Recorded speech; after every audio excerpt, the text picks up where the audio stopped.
Midwest's largest transgender conference. We're here in Chicago, and I have the privilege of talking with two of our attendees and presenters this year, Crystal Ann Gray and Shari Miller. So is this your first attendance at BEAL, or have you been here before? We met at the BEAL conference in 2008, so this has a special significance for us. And actually my first BEAL attendance was in 2007, which was only a matter of about 6 months after my wife passed away and I started transitioning. So this was really the first place I really came out. And I know you're here today to talk about hate crimes legislation. If you could tell us how that topic has become so important to you and why you're here to share about it. The hate crime legislation was very important to me for two reasons. First, I had a friend that I sort of took under my wing when I volunteered at the high school in Hollywood, California, specifically for GLBT students. After residing with her and her family in Mexico for a year and a half, we returned to the United States. Then we were in Denver, Colorado for a while, and she moved back to Los Angeles.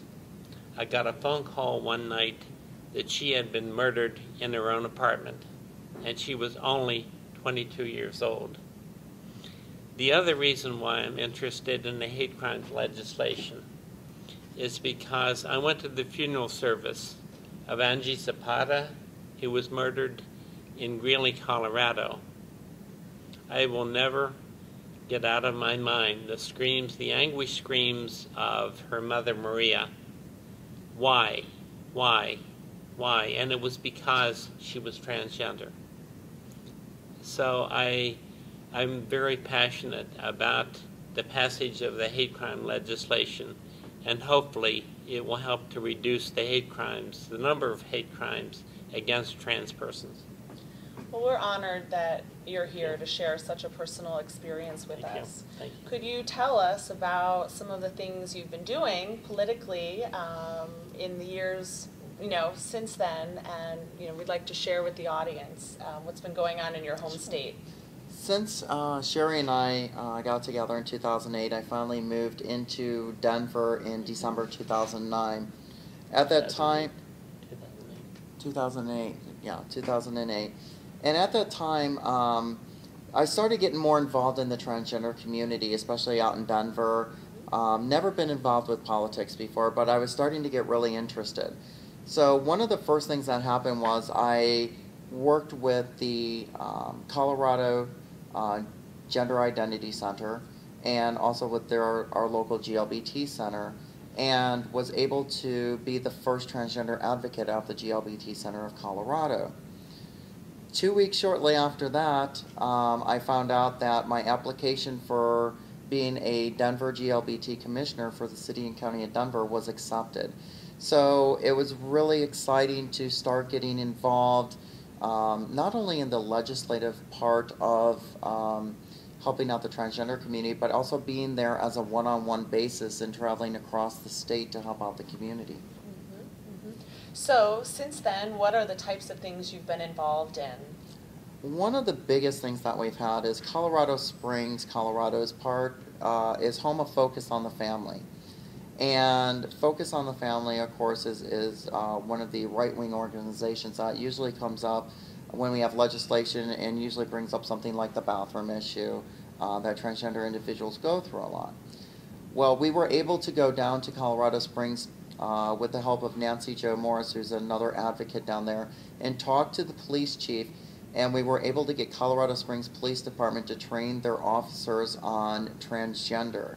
And that includes a comprehensive program of learning terminology and how to speak to a transgender individual properly, watching the video that they put together, which includes some training video from Chicago PD and what they did. And also, there's a test, and the officers or the ones coming out of the academy, when they go through this training, they have to pass that written test. There's no way around it. They have to make that test. Well, that's really wonderful to hear. What kind of lessons would you like to pass on to people in other parts of the country who are trying to work on similar issues? Being in law enforcement myself and having been in law enforcement, one of the things that I'd say is that when you have laws in your state, like Illinois, I know does, Colorado does, when you have the protection laws, know what the laws are and remember that you're there to enforce them. For those that may have jurisdictions that aren't have with protection laws, what I tell a lot of people is when I go do speakings is that everybody is human. We're human beings first. That's before our sexual orientation, our gender identity, a color of our skin. We're human beings, and we should be treated as such. So Crystal, who is leading the way forward in doing these types of trainings, especially with police departments? Right now, Colorado Springs is leading the way. They have the most comprehensive, up-to-date training for their officers on gender identity and gender expression and transgender status. Some of their training came from the Chicago Police Department. They were leading the way with their training video. What Colorado Springs did is they took the video from the Chicago PD, which was also worked in conjunction with the Illinois Gender Advocates, and they were able to take some of that tape and take the information that we had down in Colorado Springs and make their own tape and combine the two into about a 30-minute video that the officers have to watch. So they have the learning the terminology and how to properly speak to a transgender individual. They have the video, which they combine the Chicago Police Department and their portion. And then there's the written test, which the officers have to pass to be able to understand. And not only that, policy has been put into place where, for example, a transgender individual has to be arrested by the officer for some reason. That transgender individual will have the choice of either having a male search them, a female search them, or a split search. And that has actually gone into policy now. And that's one of the examples of what they do now in their policy and procedures. While I did not know Angie Zapata personally, I did get to meet her family while I was at the funeral, and we also got to talk to Maria Zapata many times at the trial. And it's very difficult to know people who lost a loved one, especially at 18 years old, because that person was transgender. It's very hard.